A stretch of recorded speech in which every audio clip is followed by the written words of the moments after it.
Juan Esteban Constaín, escritor colombiano nacido en 1979, con estudios de historia y lenguas clásicas de las que hace traducciones, 3 libros publicados, profesor de Relaciones Internacionales y columnista de prensa. Hoy, en Literatura para Oír, rescatamos algunas de esas piezas que van más allá de ser simples columnas intrascendentes por la calidad de sus ideas y argumentos y por su escritura.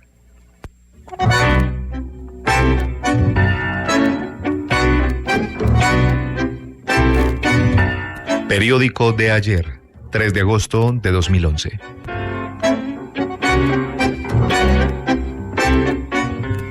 No hay mejor género literario que el de las novelas viejas.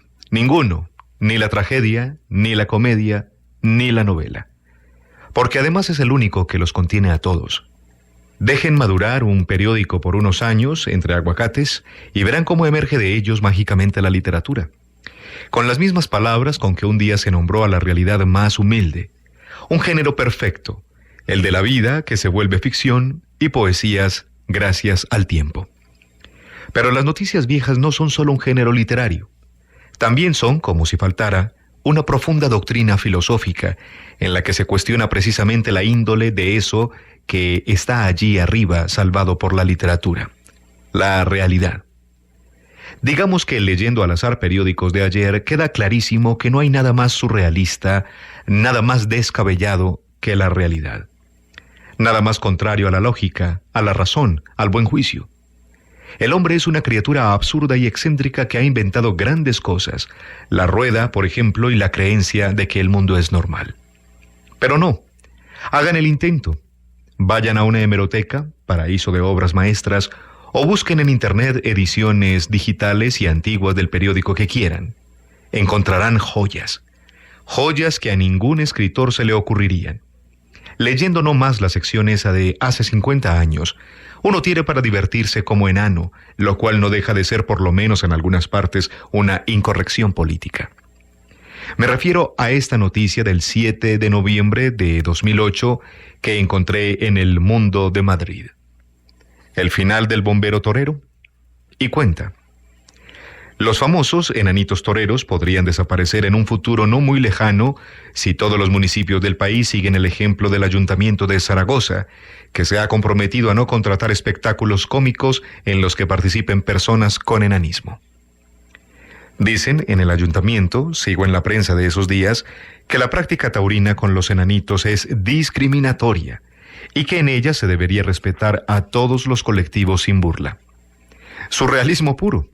Matizado eso sí por la protesta vehemente de los beneficiarios de la medida, los enanos, quienes piden que les dejen torear porque ellos viven de eso y se lo pasan muy bien y no saben hacer más, entre comillas.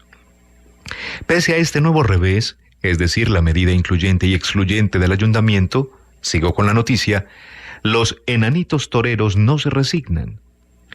Tenemos menos fechas contratadas, pero podemos seguir tirando gracias al apoyo de grandes empresas, como la Casa Chopera o los Lozano, que mantienen el romanticismo taurino, dice uno de ellos.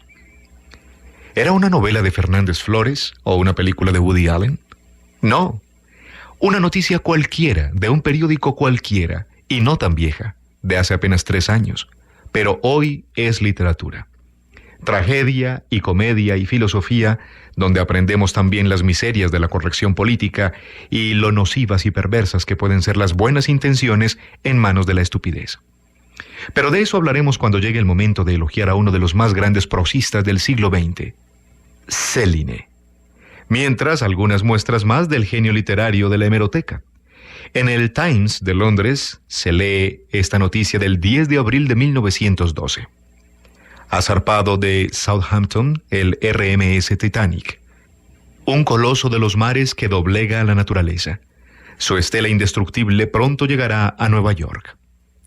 Y al lado, un adivino ha sido empujado al Támesis por una horda de sus clientes. Según parece, había acertado demasiado. Pero no todo es literatura de horror. También hay esperanza, ciencia ficción, como en este titular colombiano.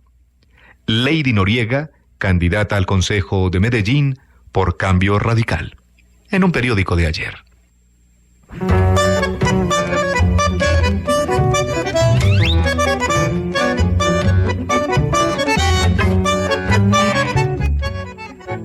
Quiera Dios enfermar, columna del 20 de julio de 2011.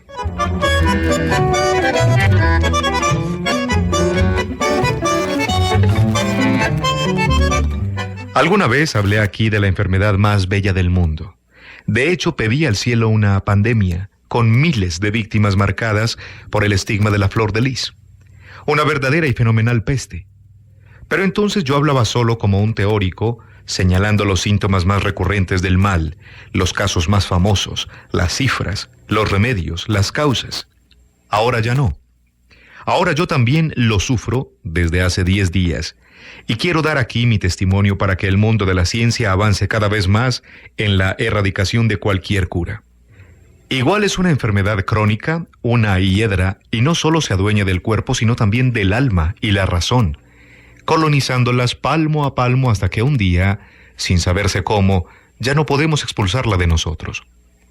También es que es una enfermedad muy vieja y muy astuta, con más de 100 años, y buena parte de los que la han tratado terminan perdiendo en el intento o, lo que es peor, sufriéndola con mayor intensidad. Se llama el síndrome de Stendhal. Yo dije que es un tema viejo, y lo descubrió en 1979 la psiquiatra italiana Graziella Magherini, encargada de las urgencias psiquiátricas de la Clínica Santa Maria Nuova de Florencia, en la que hacía los turnos siempre después del mediodía, cuando el cielo de la Toscana parece de bronce y de trigo y nadie mueve un dedo sin la ayuda del vino. Gente sensata. Allí, al Policlínico de Santa María, llegó una tarde de mayo un paciente con severos trastornos psicológicos. Tenía un extraño embotamiento, la pupila dilatada y una cara de placidez más cercana al delirio que al éxtasis. Había perdido el sentido y apenas pronunciaba un nombre: Madonna, Madonna, Madonna. Se sabe que antes de llegar al hospital el paciente había vomitado 2 veces, descolgado de uno de los trozos de mármol de la plaza de Santa Croce. Allí llegó dando tumbos tras salir del templo. Estuvo en el mausoleo de Dante y en la Anunciación de Donatello. Fue caminando del atrio a la plaza, puso una mano en la piedra y luego él mismo parecía una fuente. Al verlo ya inconsciente y sobre una camilla, la profesora Magherini dijo de un golpe sin vacilar: tiene el síndrome de Stendhal. Un síndrome que ella misma había descubierto en horas muertas de turno psiquiátrico en Florencia. El cuadro era recurrente. Un turista que llegaba al hospital con el corazón desbordado, presa de una sobredosis de belleza y de arte. También en los archivos del lugar, que Magherini leyó intrigada y luego convencida, se hablaba de lo mismo: gente enferma, enferma de Italia. Fue cuando el primer caso de esta envidiable enfermedad salió a la luz, documentado en los diarios de viajes de Toscana y Nápoles del escritor francés Henri Bell, conocido en los salones y burdeles de París como Stendhal. Gran conversador, gran admirador de Napoleón, pero un día, saliendo de la Santa Croce, el mundo se le vino encima. Había estado apreciando los prodigios de Florencia durante toda la mañana y apenas cruzó el atrio no pudo más. Tuvo que cogerse de una banca de mármol y luego mirar al cielo para que el corazón no se le saliera por la boca galopando. Escribo esta columna desde Italia. Tengo un periódico delante con la foto de Berlusconi. Dice, como todos los días, Italia se acaba. No hay internet, casi, y mi tren lleva 2 horas de retraso. La gente grita, la gente come, la gente ríe. Italia se acaba como desde hace 2000 años, que acá el tiempo solo existe para recordar. Solo existe en el pasado.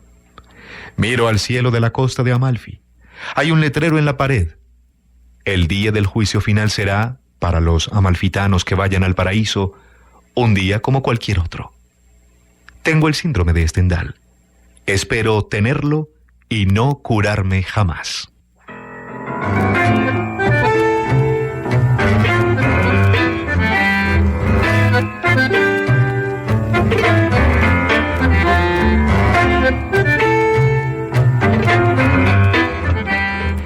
Gente normal, 6 de julio de 2011.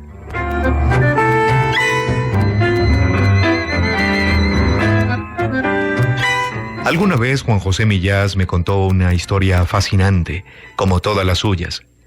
Hicieron en Japón un concurso para escoger al hombre más normal del país. Y el primer lugar quedó desierto con los $100,000 del premio en una tula. Había que ver, dijo Millás, la gente que se presentó. Los peinados, los ojos, las pintas. Imagínense ustedes lo demente que hay que estar para ir a un concurso así. Es que el sentido común es muy poco común, la verdad sea dicha, y eso que llamamos la normalidad no suele ser algo normal. Como decía una tía de Bertrand Russell cuando la llevaron por fin a un sanatorio, mucho les agradezco que me sacaran de ese manicomio. Se refería a la calle, a la vida, a ese manicomio que es la vida, nada menos y nada más, y en el que cada alma, por discreta y rutinaria que parezca, es siempre un volcán en trance de estallar. De hecho, a veces son mejores las formas de la locura más estridentes, porque por lo menos con ellas uno sabe a qué atenerse. Cuando la locura es oficial, erga omnes, enfrente de todos, cuando es un oficio y un destino, tiene sus encantos y unos raptos de lucidez que serían imposibles entre los cuerdos. Si es que lo malo de los peores locos, me dijo hace poco alguien, es que siempre parecen normales. Piensen ustedes, si no, en grandes y ponderados estadistas de la historia, como Nerón o Luis de Baviera, o en ese ilustre tirano de Siena, Pandolfo Petrucci, que en el siglo XV, cual perfecto exponente del Renacimiento italiano, practicaba sobre sus súbditos un deporte interesantísimo. Se subía al monte Amiata con 2 ayudantes y allí cortaba rocas enormes. Luego las tiraba al vacío con la esperanza de que algún cristiano, allá abajo, anduviera caminando para recibirlas en total desprevención. Cuando eso pasaba, su risa se oía volar por todo el valle como un ave. Por eso me intrigan tanto y me maravillan quienes un día lo dejan todo, le dan la espalda a su vida, más si es una vida de opulencia y fama, y deciden abandonar este manicomio para dedicarse a cosas más bellas, a la locura, a la jardinería, a leer. Esa forma de la renuncia y el ascetismo me ha parecido siempre de una inobjetable dignidad. Quedarse en el mundo, pero desdeñando sus miserias y retorcimientos que suelen ser la dicha de la gente normal. Como John Lennon, que pasó los últimos 5 años de su vida dedicado solo a cuidar a su hijo. Le horneaba el pan y lo llevaba al parque todas las mañanas. Ninguno de sus amigos explicaba cómo un Beatle, que lo había tenido todo, podía ser feliz así. Una vez se lo preguntó Mick Jagger, y John le respondió con una canción maravillosa, quizás la suya que más me gusta. Watching the Wheels. Vean el video en YouTube. Cuando John salió de su reclusión para grabar un disco y volver a ser quien era, un demente protestante le pegó un tiro en la puerta de su casa. Había leído en la Biblia la orden perentoria dirigida a él de limpiar al mundo del sonido maligno de los Beatles, que llevaban 10 años separados. O Syd Barrett. Era un genio y lo tenía todo. La belleza, la gracia, 20 años o poco más. Había escrito para su grupo Pink Floyd un álbum prodigioso, con unas letras que en Inglaterra nadie había dicho desde los tiempos de Chaucer y con la voz de un ángel caído supurada en el ácido. Un día tiró su guitarra y su fortuna y se fue a Cambridge a vivir con su mamá. Se dedicó a la jardinería y nunca más volvió a preguntar por él mismo. Cuando un periodista tocó a su puerta para hacerlo, le dijo: «Yo ya no vivo aquí». Hace 2 meses murió Huguette Clark, de casi 105 años. Era millonaria y culta. Pasó 70 años sin salir a la calle.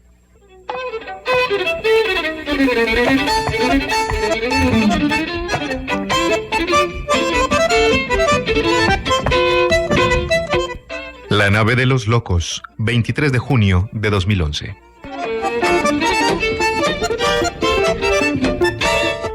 Entre 1803 y 1805, el señor Napoleón Bonaparte hizo algunas cosas importantes en su vida, al parecer.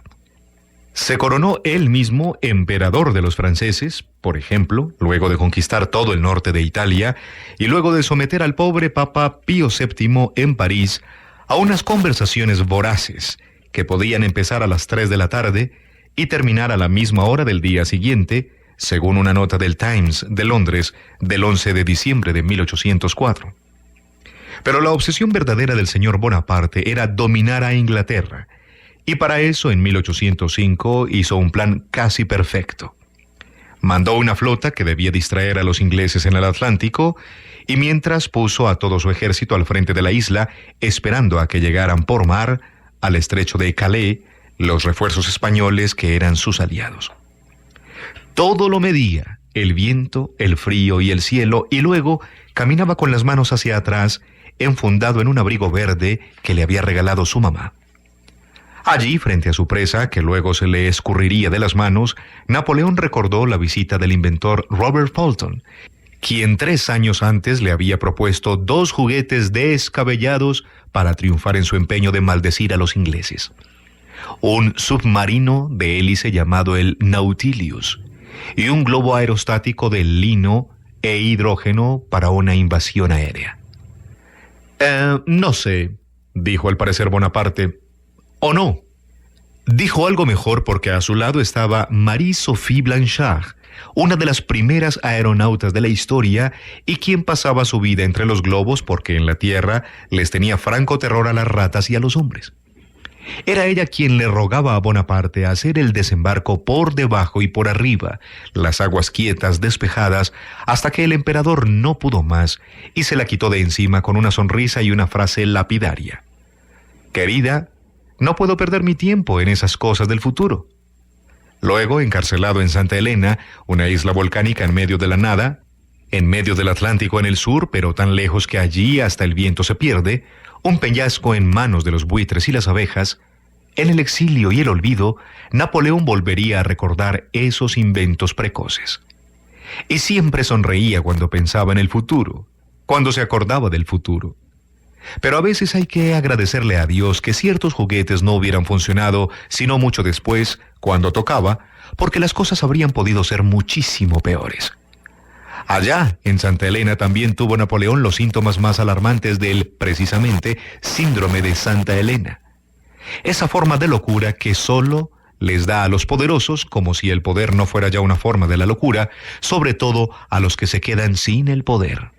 Entonces empiezan los delirios y las paranoias y una ilusión absurda que consiste en creer que nada ha cambiado, que el mundo todavía es suyo. En medio de la nada, Napoleón firmaba decretos y se hacía llamar emperador. Como el dictador portugués Oliveira Salazar, en su demencia senil, retirado y en pijama, firmaba miles de páginas en blanco, pensando que eran sentencias de muerte. Sus sirvientes le decían excelencia. Y eso por no hablar de la locura del poder en ejercicio. Hace poco vi la foto de un varias veces centenario Fidel Castro al lado de Hugo Chávez. Ambos en sudadera, la de Chávez era una bandera de Venezuela, admirados por esa joven promesa de la revolución que es Raúl Castro. No supe, lo juro, si estaban en un hospital o en un manicomio. Ya lo decía Céline. Felices quienes fueron gobernados por el caballo de Calígula. Felices quienes no vieron a Napoleón usar globos y submarinos y aviones, y sobre todo, felices quienes no lo vieron abrir una cuenta en Twitter.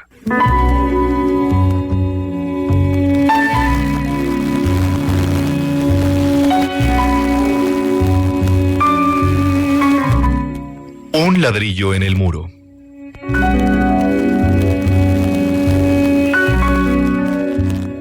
En mayo de este año, que está por terminar, desde enero tuve una experiencia inquietante y perturbadora.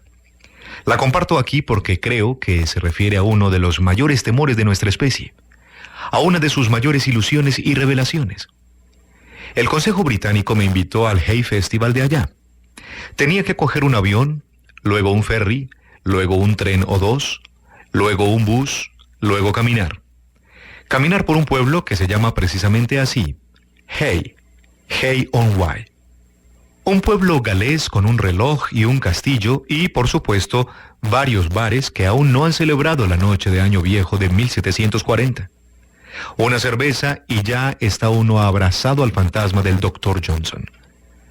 La idea de la invitación era que yo escribiera un par de textos, que hiciera entrevistas, que caminara por allí al acecho de cualquier curiosidad en esas calles llenas de flautistas. Ya viejo, el doctor Johnson se cansa, entonces lo dejé sentado en un pub con nombre de novela, El Trono y la Rosa, y me puse a caminar. Y fue como caminar por el paraíso, quizá mejor, porque Hay es un pueblo dedicado exclusivamente a la venta de libros de papel. Libros antiguos, libros usados, libros raros y curiosos como en las mejores librerías del mundo.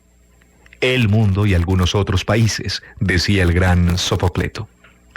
Estoy seguro de que en Hay hay más librerías que gente y nadie parece estar preocupado allí por el futuro del libro impreso. A duras penas por su incipiente historia de 500 años, por su irrupción tardía y promisoria. Es, repito, el paraíso. Inventado obviamente por un loco, Don Quijote, rogad por nosotros, Richard Booth, Su Majestad Ricardo Corazón del Libro. En 1961, Booth abrió su primera librería de viejo. Entonces Hay era un pueblo minero y deprimido. Y el tipo convenció a todos allí de que abandonaran sus oficios tradicionales, desde la carnicería hasta la estafa, gente decente, para poner tiendas de libros.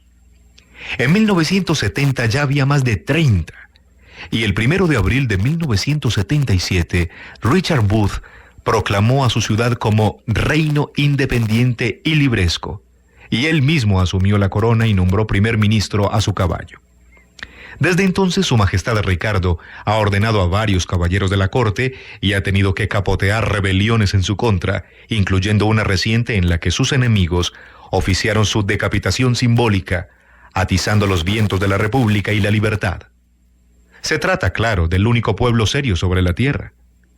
Aunque mi cuento no iba a eso, sino a la experiencia que tuve en el Hay Festival mismo. Yo sabía que allí iba gente muy importante, sabios, escritores, pero nada de eso me importó tras la imagen celestial con que me encontré el primer día del evento. En la recepción de la sala para invitados, como un señor cualquiera, estaba uno de mis ídolos más grandes y entrañables, David Gilmour, el guitarrista de Pink Floyd. Y entonces no hubo premios Nobel que valieran, ni poetas ni nada. Me tiré sobre el tipo a decirle lo mucho que significaba para mí, que era más importante en mi vida que gente con la que me había visto durante años, que éramos amigos desde hacía mucho y que lo adoraba. Pero cuando llegué, no pude. A pesar de su sonrisa, no pude. Seguí de largo. ¿Por qué? No lo sé. Pero creo que es por una razón metafísica. La vida de nuestros dioses hace parte de la nuestra tanto, que cuando los conocemos en persona, no hay manera de decirles de verdad lo mucho que les debemos. ¿Qué le iba a decir a Gilmour? ¿Que su solo de Time me ha arreglado la vida más de una vez? ¿Que su voz en Fat Old Sun es de una belleza inexplicable, casi triste? No, no. A veces es mejor no abrazar a los dioses. A veces es mejor ser un ladrillo más en el muro.